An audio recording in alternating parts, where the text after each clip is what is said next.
got on your respective helmet sides if you can. We'll start. We'll let the folks in the back. We'll get the TV shot clean, and then we'll let a few photographers move up. But if you can,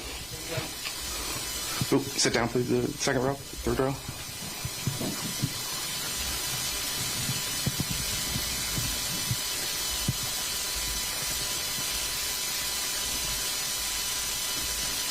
All right, you guys in the back, good? All right, does anybody need to move up to get anything up front? Now's the time.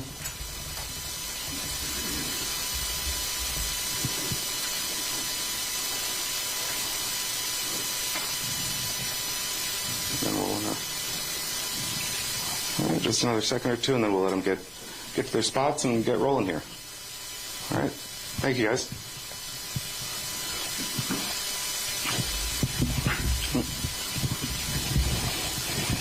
We'll, as each coach gets settled, we'll start with an opening statement from each, and as we explained earlier, we'll do questions by raising of hands.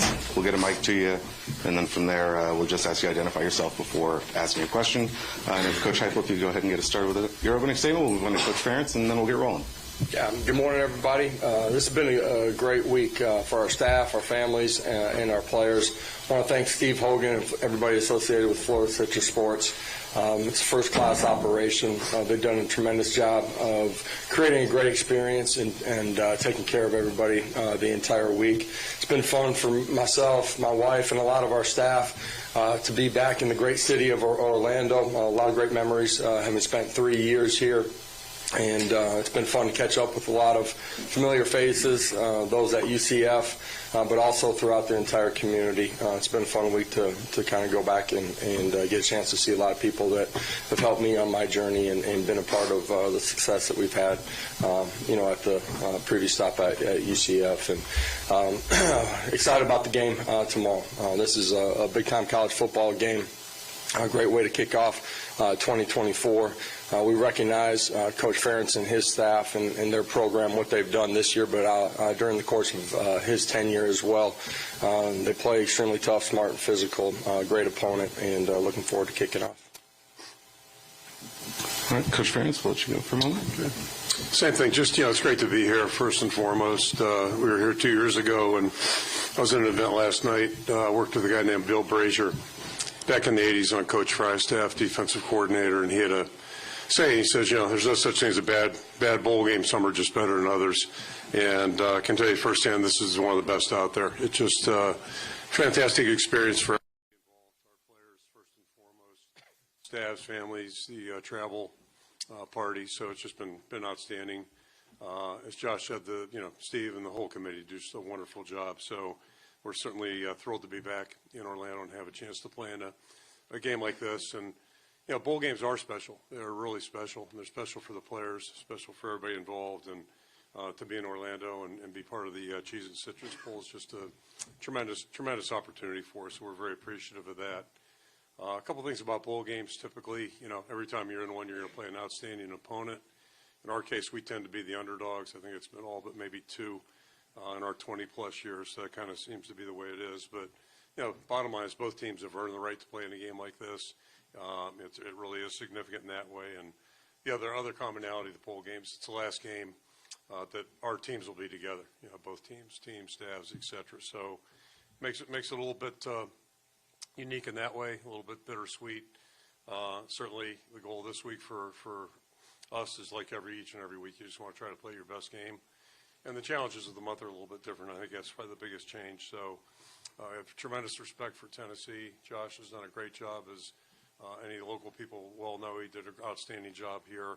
Everywhere he's been, he's done an outstanding job. And no different at Tennessee. They're just a really good football team.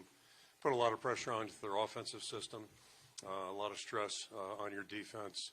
Our defensive team, very athletic, good up front.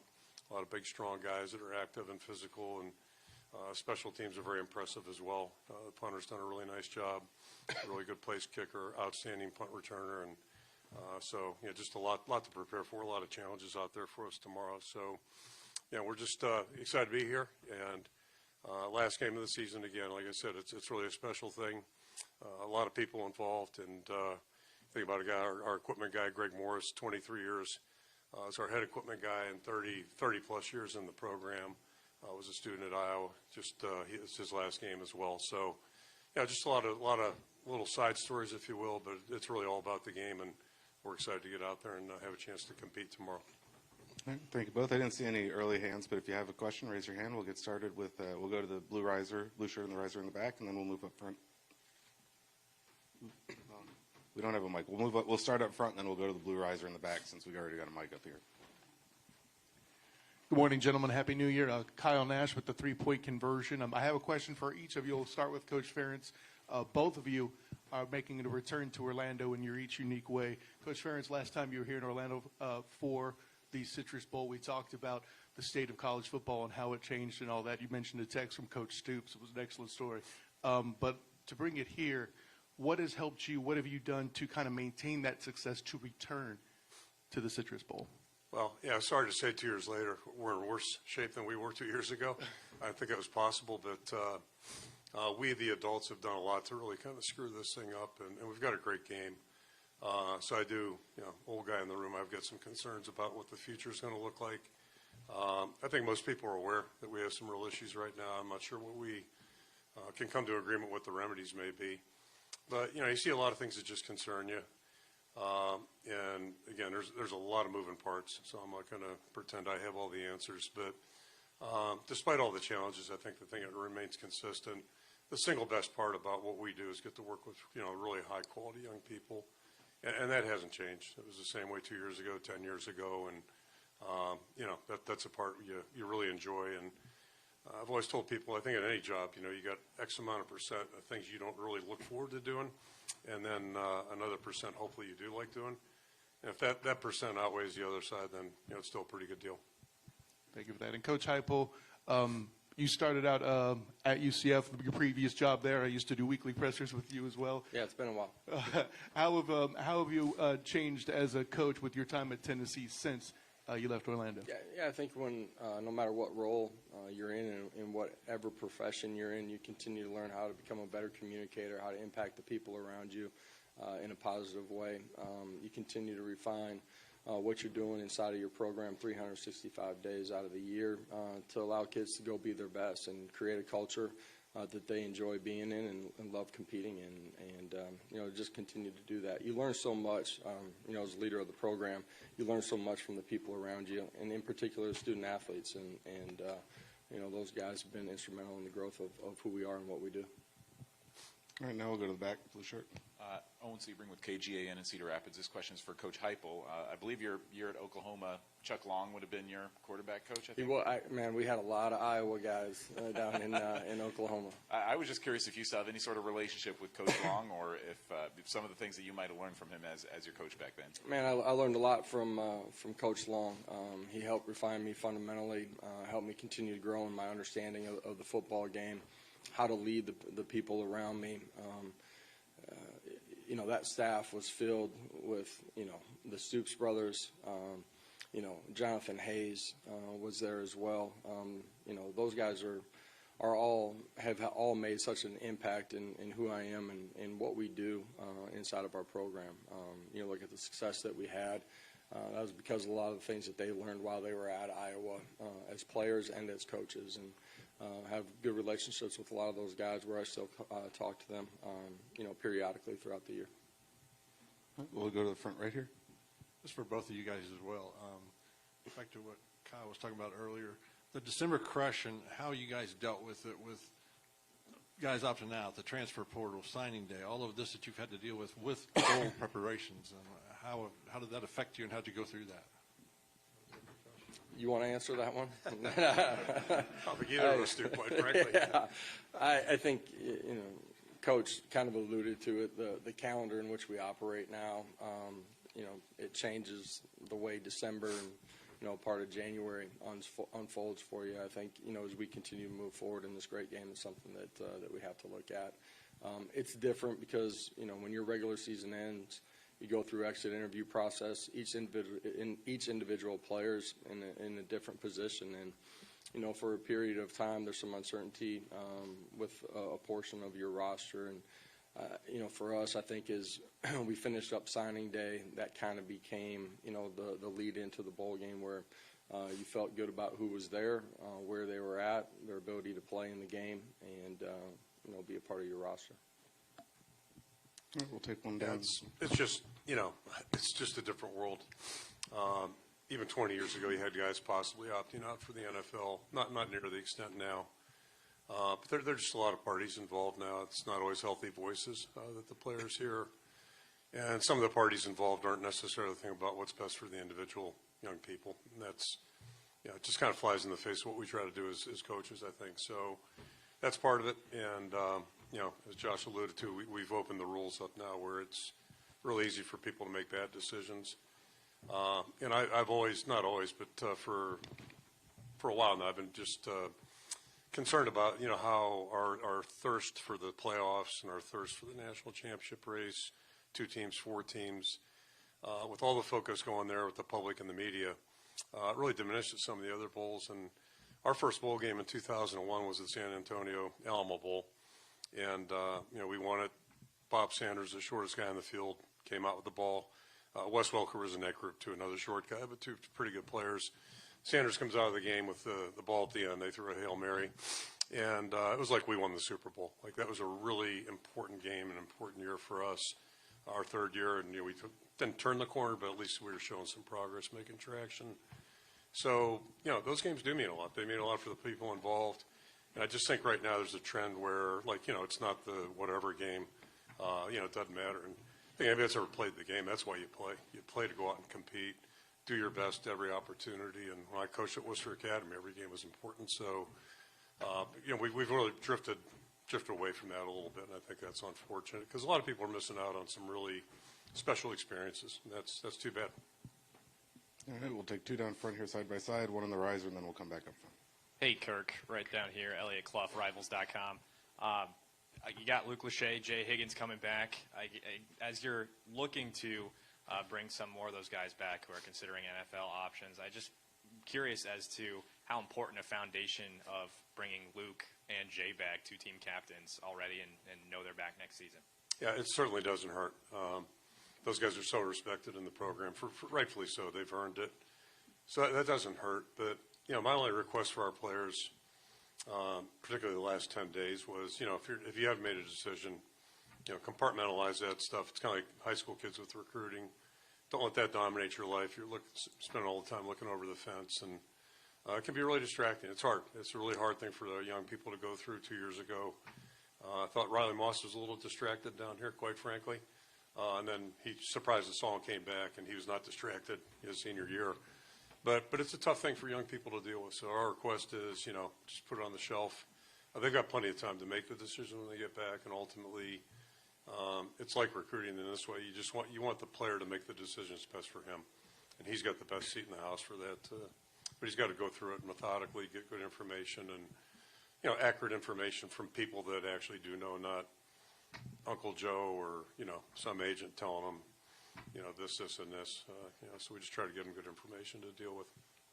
Hi, Kirk. Hope you're doing well. John Stebby, Cedar Rapids Gazette.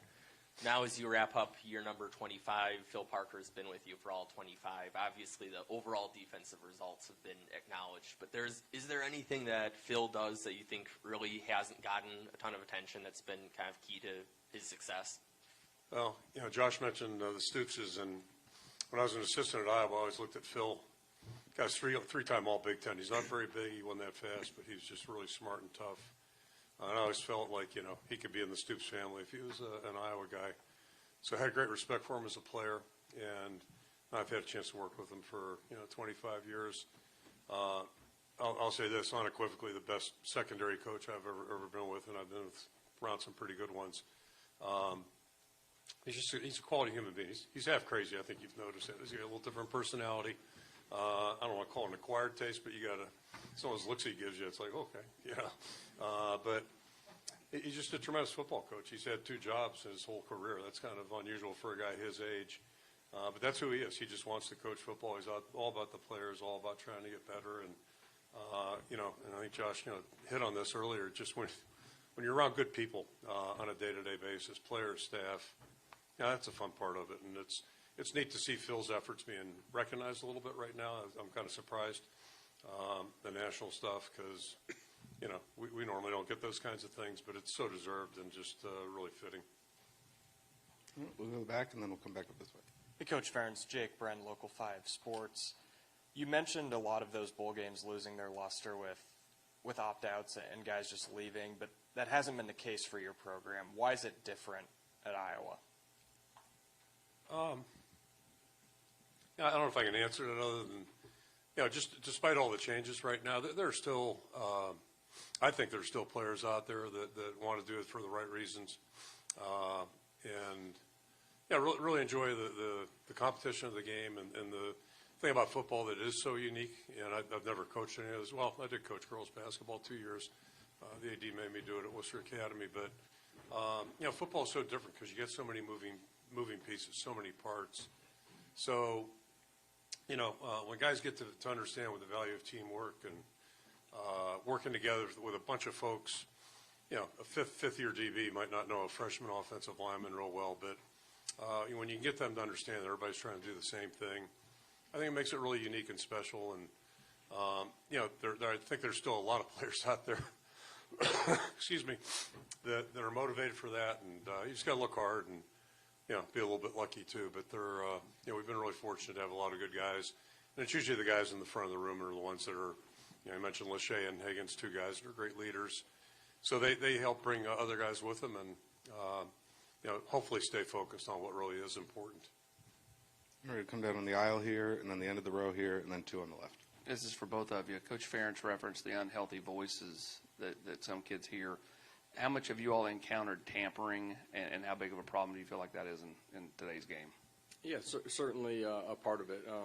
Players have so many different people as they're going through their process early as young players, before the recruiting process even starts out, from people that are training them to high school coaches to people that they have relationships with 7-on-7 and that type of thing. So it's certainly a part of the college landscape right now. Wish I had a silver bullet to change all of that. Don't think I do.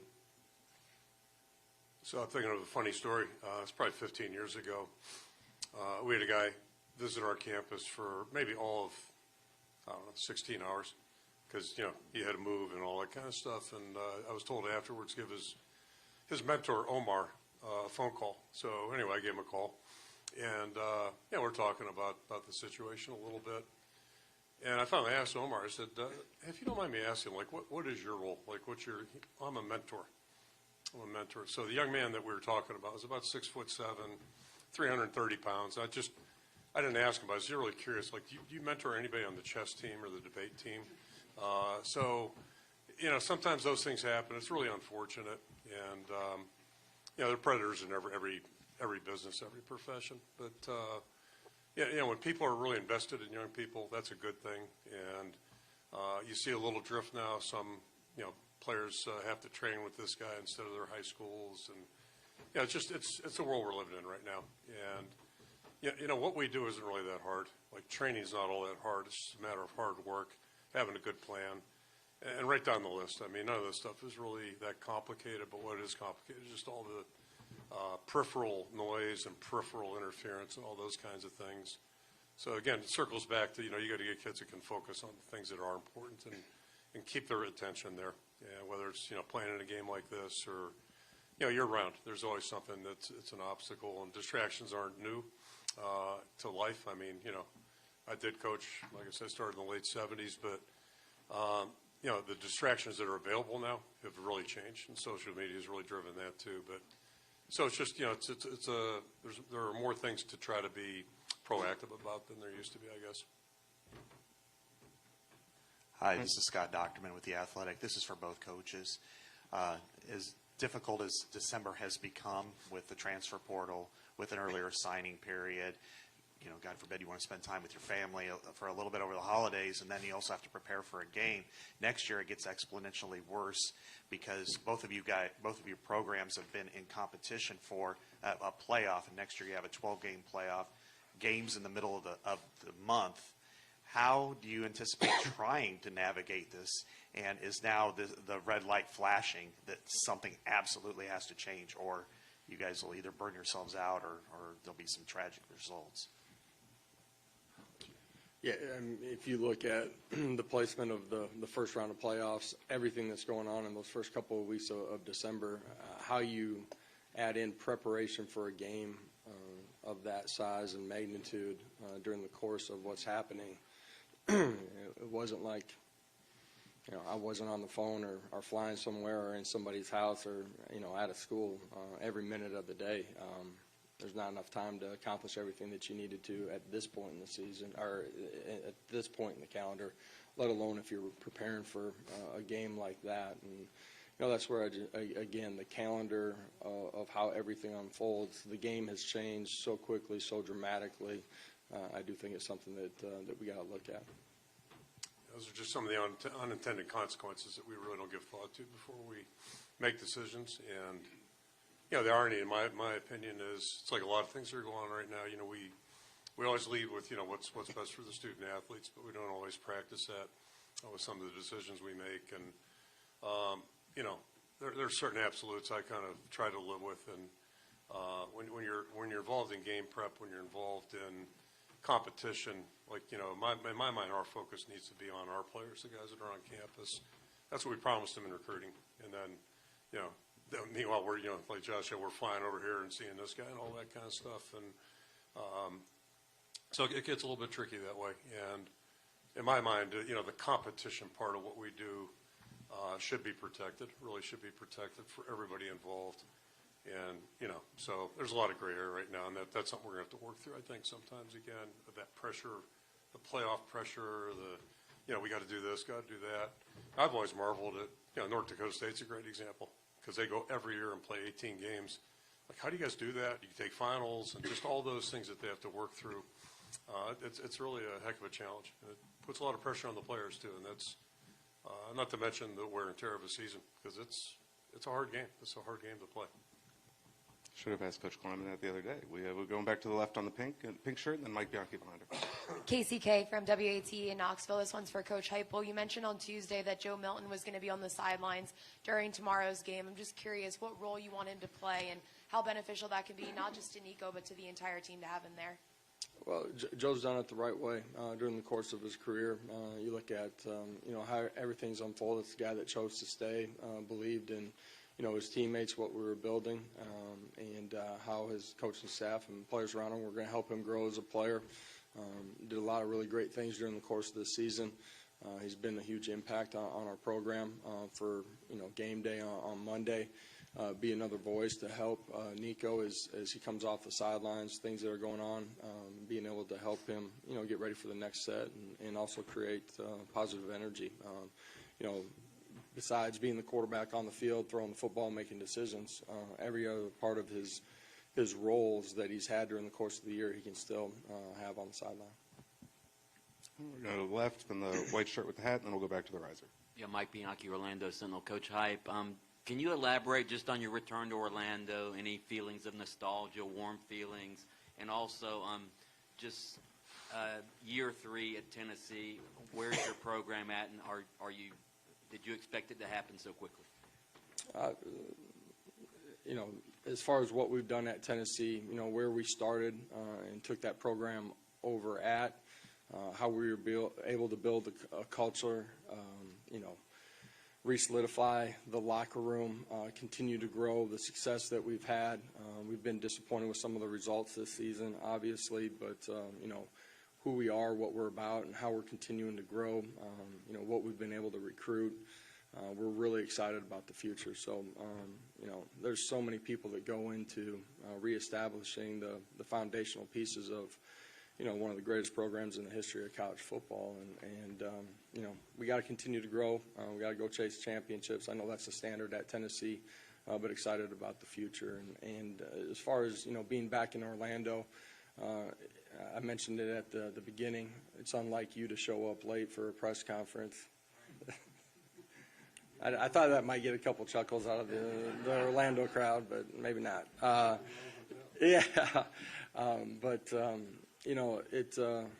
This is a great city. My family, myself, we absolutely love living here. A lot of our staff at Tennessee was with us here. It's been great to be back in this city. To the administration, Coach Malzahn at UCF, they were great in allowing us to go practice there.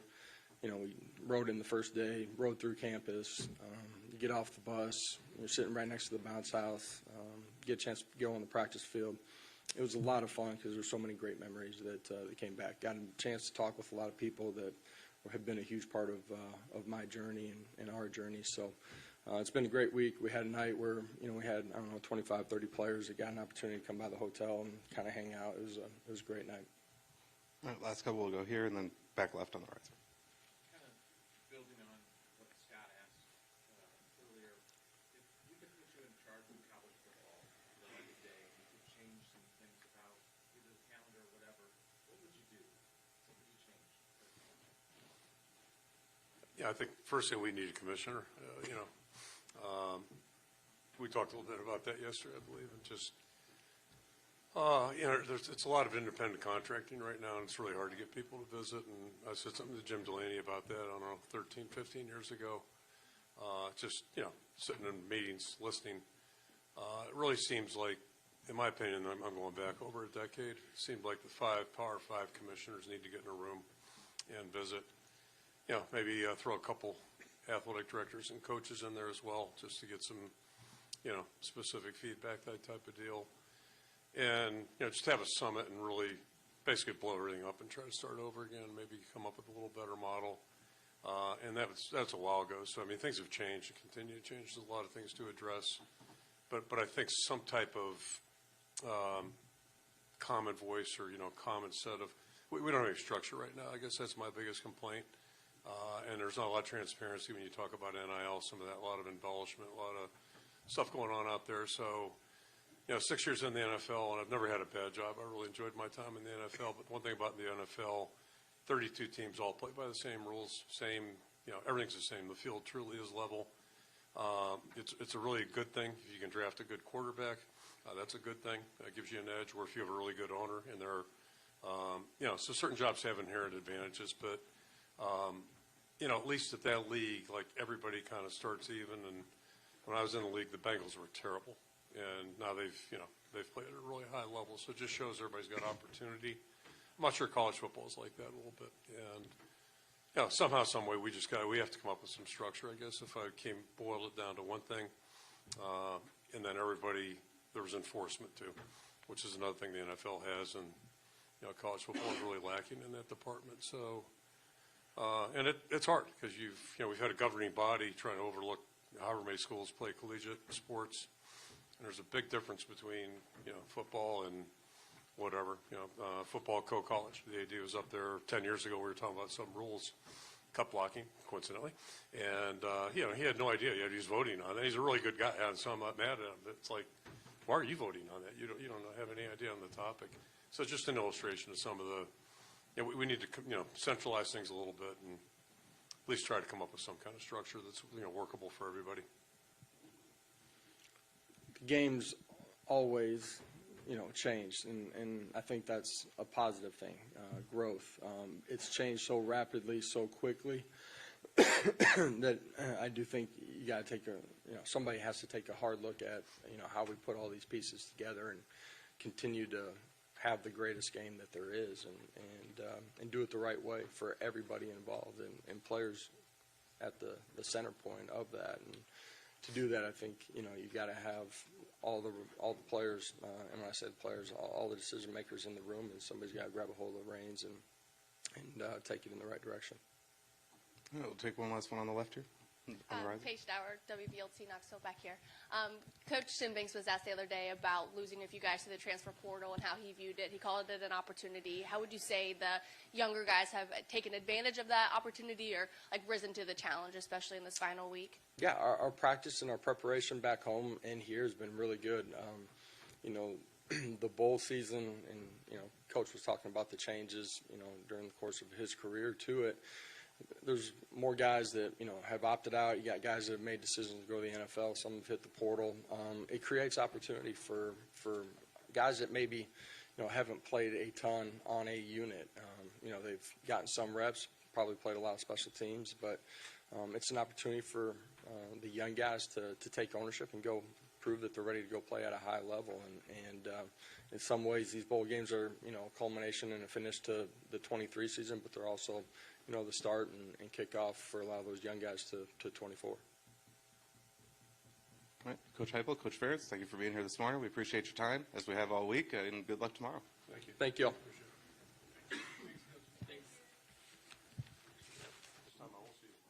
For the meeting room, you should, if you were getting parking, you should have gotten it already. If you didn't get parking and you were expecting parking, let us know. But before you